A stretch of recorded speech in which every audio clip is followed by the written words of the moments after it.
Hello, this is Dr. J back with some more Let's Play Phantasy Star The End of the Millennium. Very eventful episode last time, as we finally arrived at Zima, saved the people there, and suddenly monsters started pouring out of the cave.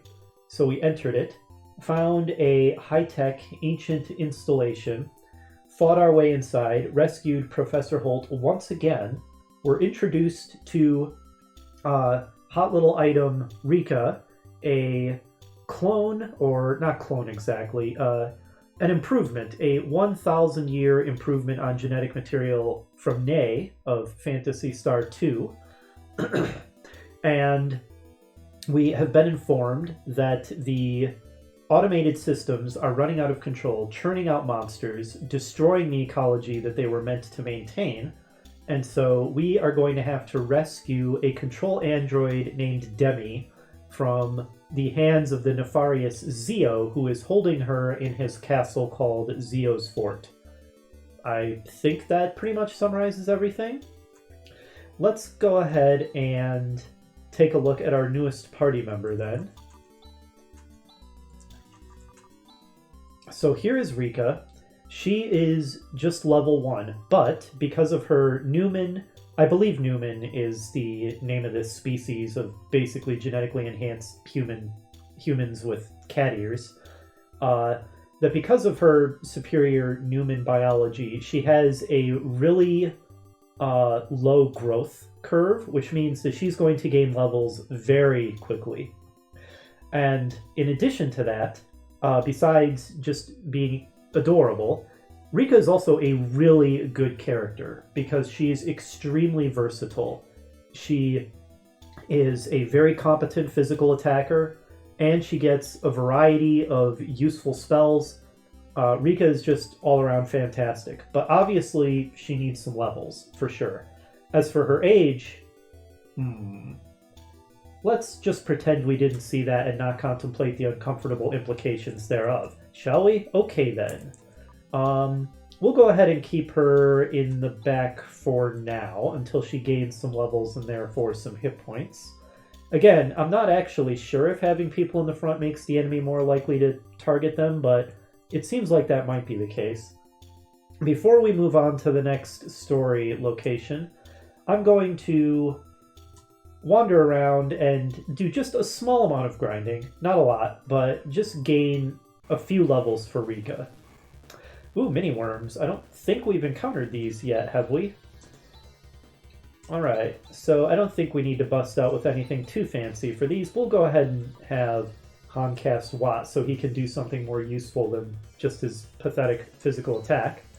Now, we won't expect too much of Rika yet because she's only level 1 at the moment. Right now, she's got the Technique Res and a skill called Illusion. But let's go ahead and just see what she can do with her physical attack. Okay, even at level 1, she one-shotted that mini-worm. Very nice. And she already got a level up. And we see that she attacks with claws. It's kind of a Phantasy Star trope or mainstay that Newmans are claw users, typically. I do like how Phantasy Star has these sort of trademark weapons that you don't really see in many other RPG IPs, like the slashers that Alice is using are original Phantasy Star mainstay, the claws that Rika's using.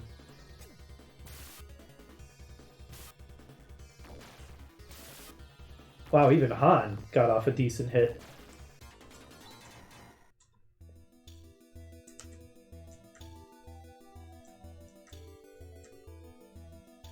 So yeah, like I said, lots of stuff happened last episode.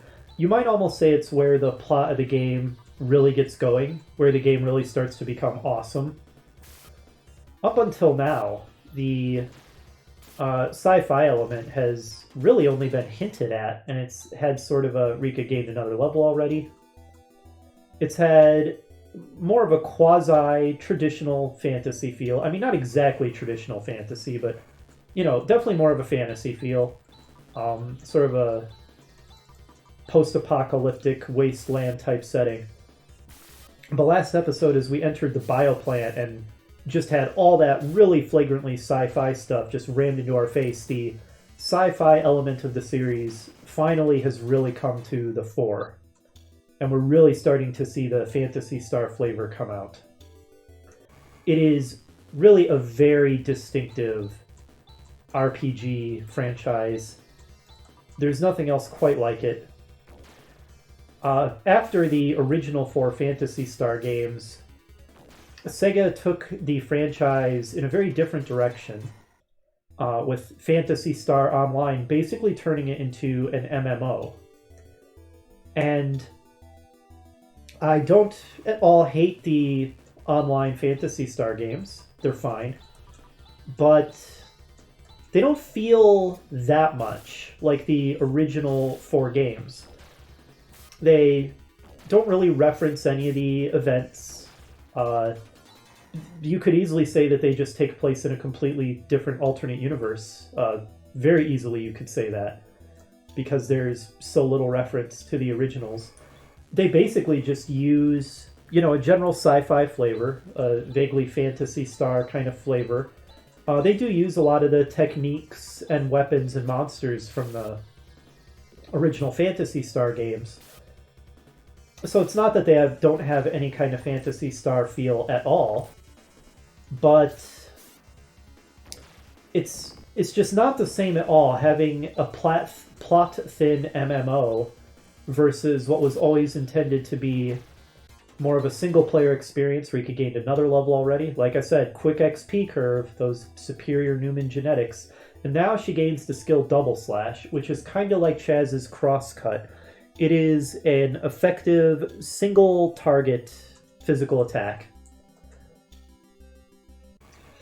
Man, random encounter rate, out of control, as it often is. But yeah, like I was saying, all of the Phantasy Star games that have come out since the original quadrilogy, I don't know if that's the right word, the original 4, just don't have that traditional RPG feel anymore. An MMO just provides a very different experience to a more traditional single-player RPG. And I do miss these original Phantasy Star games. Nothing has ever managed to duplicate their feel, including the Phantasy Star games that have come out since then. Now, would it even be possible in this modern day with modern sensibilities to effectively replicate or follow up on the feel of these original games? Questionable. Even if someone were to make the effort, there's certainly no guarantee that it would be successful. And there's a pretty high chance they might totally muck it up too. So, is it entirely a bad thing that the Phantasy Star series essentially has come to its close? Maybe not entirely, because at least this way it went out in a blaze of glory with this masterpiece that we're seeing right here, Phantasy Star 4. Alright. So, I basically guess I was just having that discussion to fill the air while I did just a little bit of grinding. Let Rika gain a few levels. I now have my cat, kind of sitting on my chest and simultaneously with her tail over my keyboard, which is making playing interesting. Thankfully, this is not an action game, so it doesn't need lightning fast responses from me. If it did, my cat being in my way to a tremendous degree would make things interesting.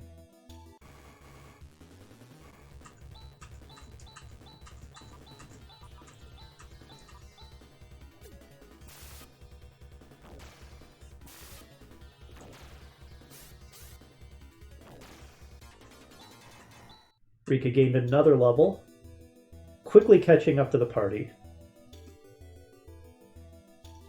Okay. One more random encounter before we get back to town. We got the drop on him.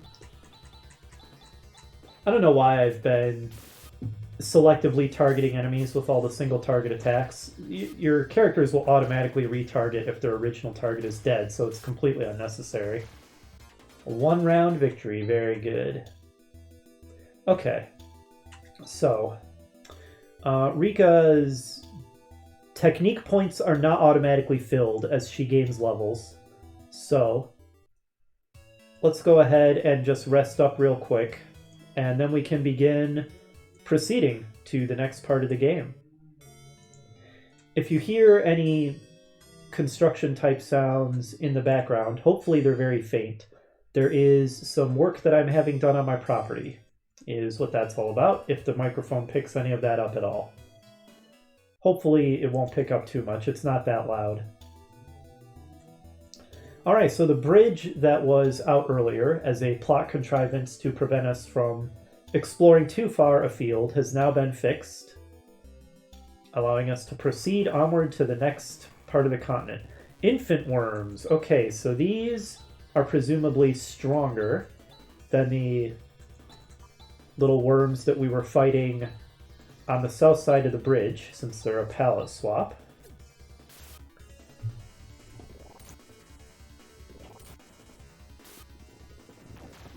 But they're still not that strong that we can't easily take them out with standard attacks.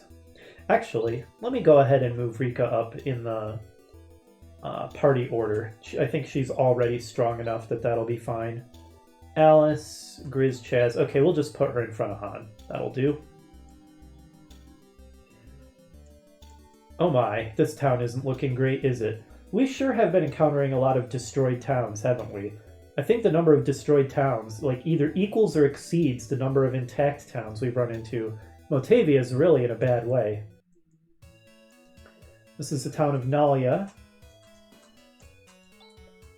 This is the town of Nelia, but I don't think it's inhabitable anymore. I mean, it looks okay from here, though. Though, admittedly, it didn't look great on the world map. The house was safe, but considering what's coming, I have a feeling it would be better if we moved. What's he referring to? I have no idea where we would go. It's so hard to leave a place where you've lived for so long. Let's snoop in their bookshelf. Oh, it's pretty empty. It doesn't look empty on the sprite, though, now does it? The cupboard is full of linen. And the usual, it's not nice to open cabinets in other people's houses without their permission.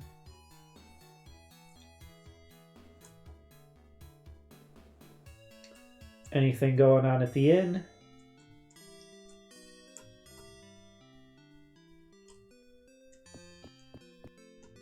Oh, there's actually people here to talk to. Let's bother them. Don't be ridiculous. You think you could do something like that after you've eloped? There's a big town called Ido west of here, and my parents' home is located there, so I've been telling hubby we should go there for a while. Oh, so you two eloped, and I see. I see what's going on there. What's up with this guy?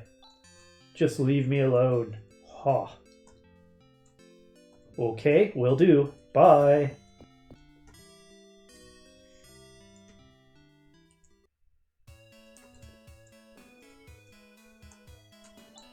About 3 months ago, a large meteorite fell just outside of town, and look what's happened. What in the world did we do to deserve this? I don't know, Chaz. You keep saying it looks like there's no water left in the well, but the graphics keep on clearly indicating that there's water left in the well. There seems to be a discrepancy here. You know, right after the meteorite fell, some kind of army came rushing across the bridge from the west. And then, just when we had thought they returned to the west, we found the bridge destroyed. I wonder if they came from Ido. Who in the world were they? Huh, that's ominous. You're talking nonsense again. Has the meteorite made you dim-witted? Okay.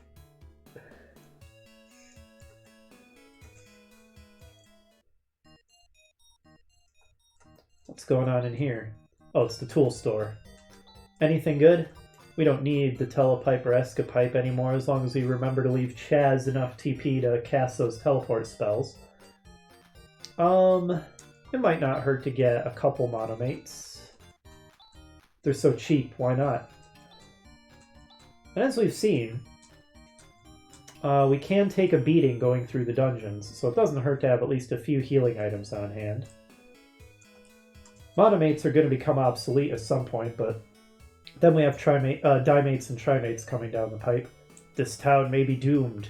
Maybe a smart idea to relocate as soon as possible to somewhere like Ido. Why was my house destroyed and the house across the street was not? It's not fair, don't you agree? It makes me so mad. I mean, sometimes that's the way the cookie crumbles. Hey, let's just accept our lot. My wife didn't used to be like this. I can stop ignoring my friend now, can't I? I want to be friends and play together again. Okay, lady. I think you're pretty messed up. And now we see why that one townsfolk said that the town may not be inhabitable anymore. Yeah, that's quite some devastation wrought by that meteorite impact. This place was our home. Oh well, it may be that just coming out of it alive was a miracle. Hey, doesn't it look like there's a machine in the middle of that big hole? We want to see what it is, but on the other hand, it's kind of scary and no one dares go near it. Well, we're intrepid adventurers, so that's exactly the kind of thing we live for. Rain leaks into the other room. That's why we're sleeping in this room. Mommy, the wind is cold. We don't have the money to fix the house. What will we do? Well, yeah, I see your point. Good luck. Alright, well that's enough commiserating with the miserable inhabitants of the village. Let's go check out this machine in the middle of that impact crater, shall we? Oh man, this music is awesome. This is one of my favorite music tracks in the game. The tech dungeons get such awesome music.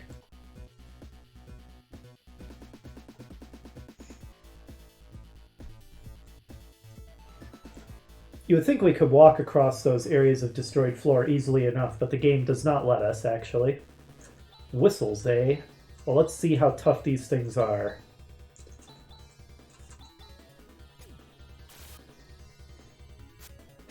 Rika, I vouched for you.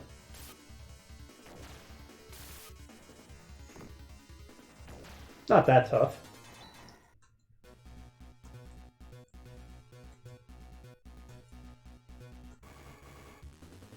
More whistles. This is quickly going to become yet another dungeon where I cut out quite a few of the battles, I think. I do really appreciate it when people do that while LPing JRPGs. Or any RPG that has a lot of very repetitive random battles, which is mostly but not exclusively JRPGs. I'm going to be doing a little bit of random wandering just to make sure I don't miss any treasure. Well, not random, pretty systematic actually, but if it sometimes seems like I suddenly start backtracking for no apparent reason, generally that's going to be why, because I think there might be treasure on an intersection that I walked past. Yeah, Rika's already fighting on par with the rest of the party.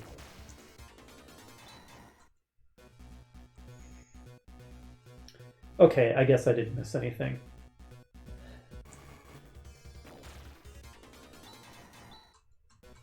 Alice gained a level. Skill Moonshade has been mastered. Rika gained another level. Unless there was an intersection even farther back. I just had this nagging feeling in the back of my head like I did go by an intersection or something. Oh, didn't realize Chaz had taken so much damage, but let's heal him up.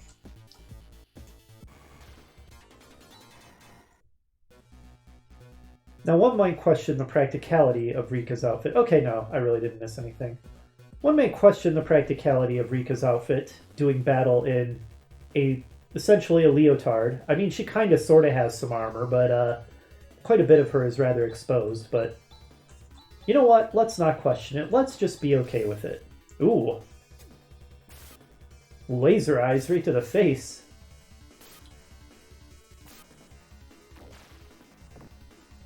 Alright, so these robots here are fairly strong.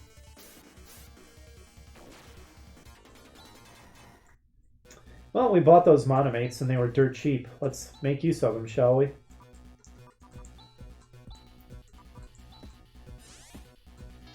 Perfect.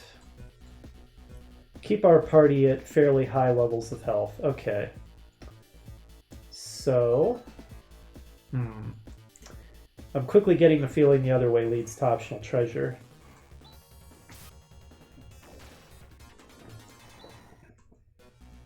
I do find that in this particular area, I am having a lot of fights where I just tell everybody to use the attack command over and over. So, to save myself some time, I'm going to create a macro for just having everybody attack. An order does matter, so I'm going to try to have the faster people go earlier. There we go. Looks good to me. Alright, how about this route over here? Is this going to take me to a treasure box? Yup. Intuition was correct. Ceramic shield. 1500 meseta. Okay, so 1500 meseta is pretty nice. The ceramic shield, we will equip that on Alice. I still question how, like, graphite and ceramic are better than titanium, but alright.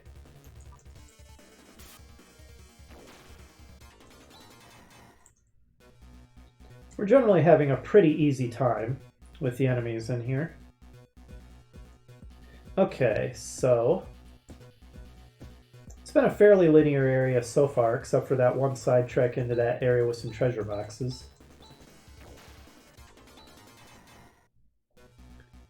Alright, Grizz. I really need to get better defensive gear for Grizz, because he takes a lot of damage when he gets hit. Let's try to remember to prioritize that next time we're buying armor. At least he has a lot of hit points. Alright, is that our first Diemate of the game? It might be.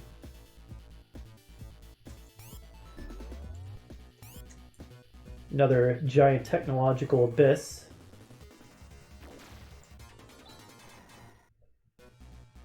So one thing I am noticing about Rika is that she is missing a lot. Hopefully that will correct itself as she gains levels.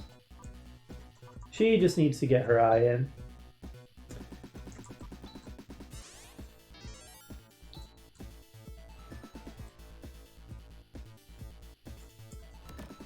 Ceramic knife. Okay. So that would go on Han then. Oh yeah, he was still using a hunter's knife. His equipment was way out of date. Oh, these are new. Golden whistles called tracers.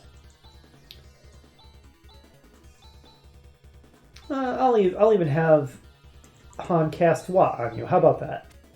Rika...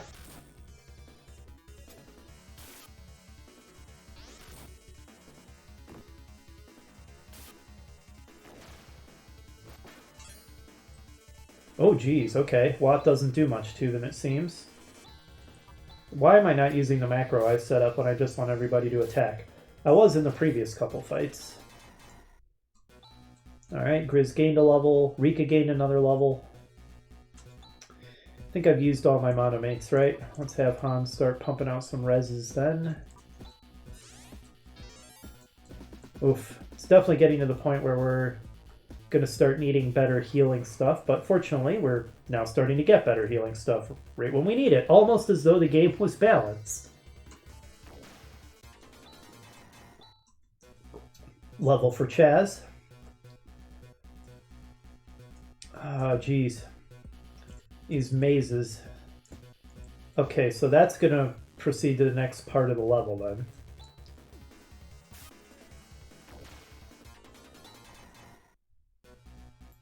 Han nearly got himself killed, but he gets attacked so infrequently, him and Rika, it's really increasing my confidence that it is in fact the case that enemies target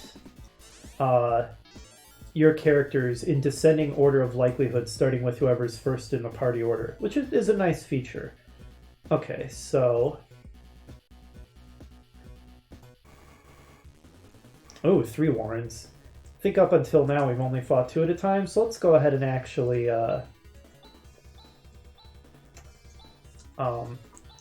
see this fight. Let's have Chaz use his crosscut, Rika use a double slash, just so we can see those in action. I have no idea what Duran does. Let's cast it so we can find out.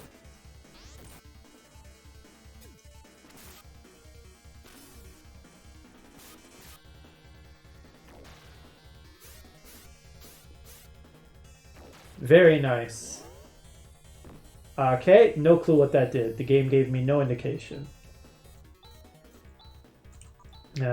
Res yourself, Chaz. You got kind of wrecked. I'll just have to look up Duran in a guide then, I guess. Didn't appear to do anything, but it surely was trying to do something.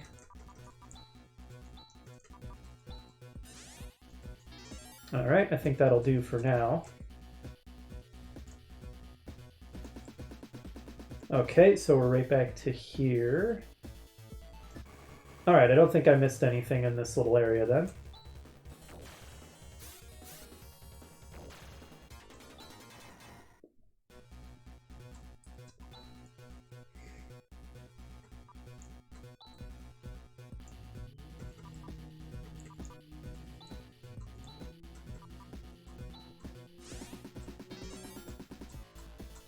Chaz's defensive gear must also be pretty out of date with all the damage that he takes from attacks as well. Oh, there's actually 2 ways to go from here.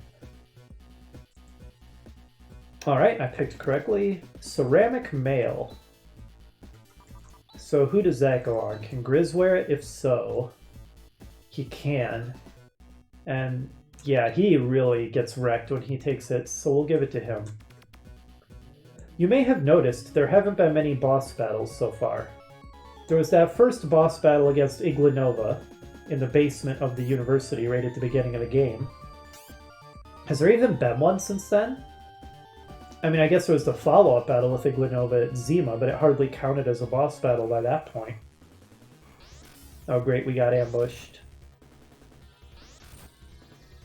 You know what? Let's do Old Faithful.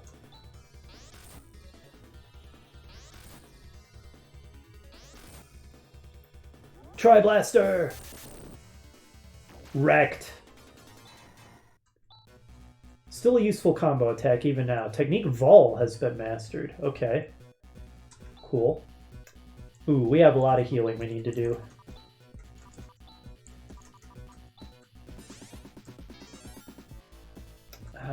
Toss another one on yourself. Pretty soon we should start getting the better healing techniques, I think.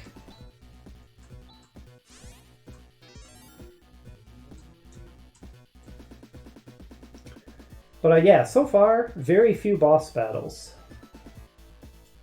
There will be more coming, of course.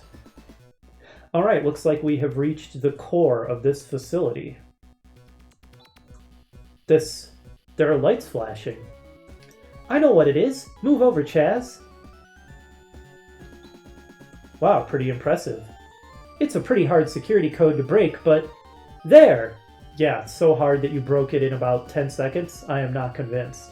I think you're just showing off. We can now access the main computer's memory.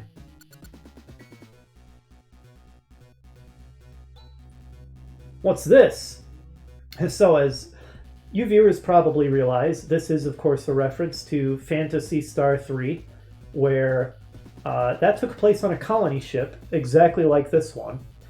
In the wake of all the catastrophic stuff that happened in Phantasy Star 2, a bunch of colony ships were dispatched, carrying survivors of the cataclysm, and one of those colony ships is where Phantasy Star 3 took place. And apparently one of those colony ships has crashed here on Motavia. Look, it says that this is the spaceship that escaped from Parma 1,000 years ago. It should be A rather than the. What? Really?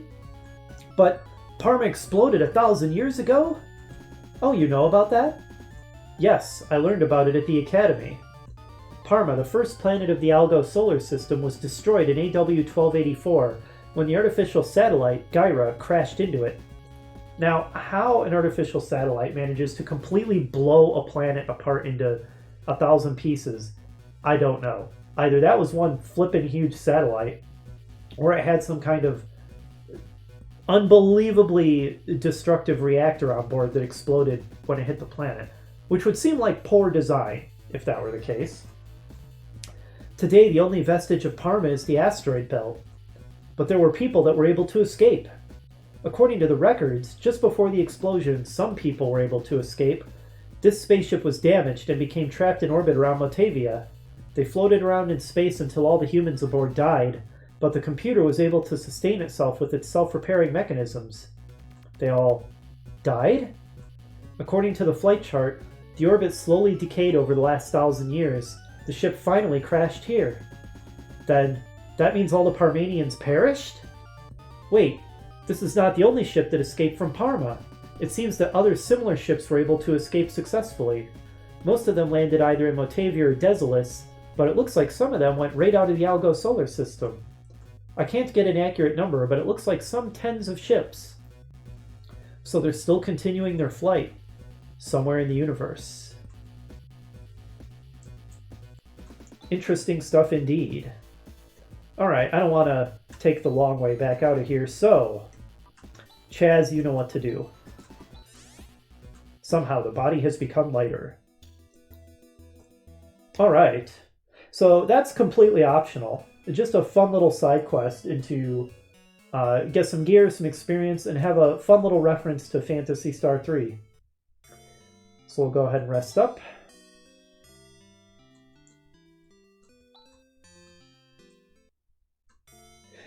And with that, we're going to call it an episode here. Next time, we will actually continue onward to the next plot destination, I promise. Hopefully you will join me for that, and I'll see you then. Bye!